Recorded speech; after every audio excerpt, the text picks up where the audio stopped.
سیوله د فائدې لیکلي موچا د بیان کمزه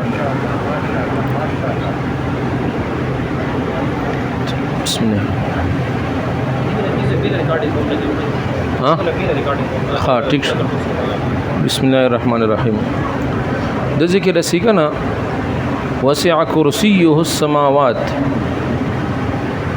بیا د وسع کرسیه قیل احاط علمه بهما کرسی نه مراد الله علم دی چې دی الله ول علم عظمکه اسمانونو باندې احاطه کړی دا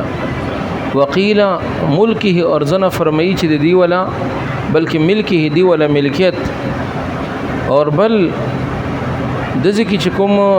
حدیث شریف کې راغلی دی چې مس سماوات السبع فی الکرسی الا کدراهم سبعه القیت فی ترس یی چې دا وړ اسمانونه دا د کرسی په مقابله کې د سیدی لکه یو ډال وی ډال اکتا و درهم واچول یو ډال کې و درهم واچوي نو چې دا ټول وړ اسمنونه زمکه دا د کرسی په مقابله کې د مروړه دي کنه به مخته کوم دی د آیت الکرسی ولا وقال علیه السلام نبی علیہ السلام فرمایي فائدة قال ان اعظم آیه فی القرآن آیت الکرسی په قرآن کې ټولو کې لوی آیت چې دی لوی آیت هغه آیت الکرسی دی من قرأها بعث الله ملکا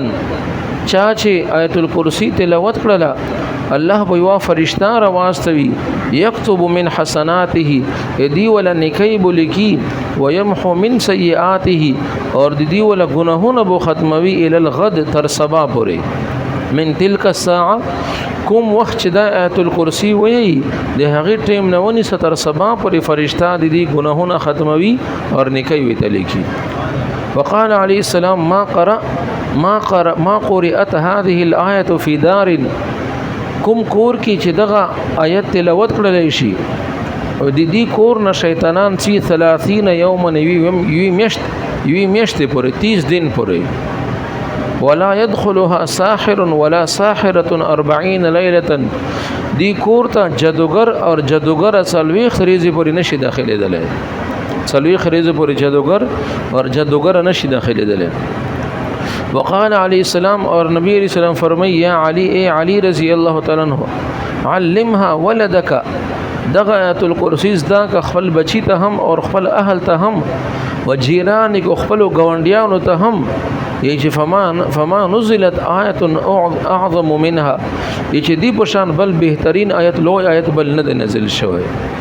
اور بل فرمایي چې من قرأ آیت الکرسی فی دبر کل صلاة مکتوبه لم يمنعه من دخول الجنه الا الموت سوک چې د فرض المنزنه بعد دا یوزل تیروی آیت الکرسی نو د جنت نه رکاوټ صرف مرګ د سرنګ چې دا مړ شي د ډایرک جنت ته داخليږي ولا يواظب عليها الا صديق او عابد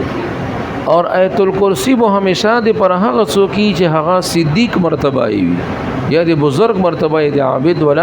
دا د دې نشانی ده ومن قرأها اذا اخذ مضجعه امنه الله تعالى على نفسه وجاره وجار جاره والابيات حوله هم دغه شان چې کله سړی بشتري کې دا تیر کې شپېټم الله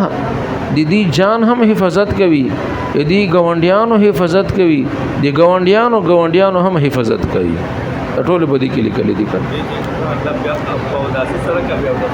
دوړ دي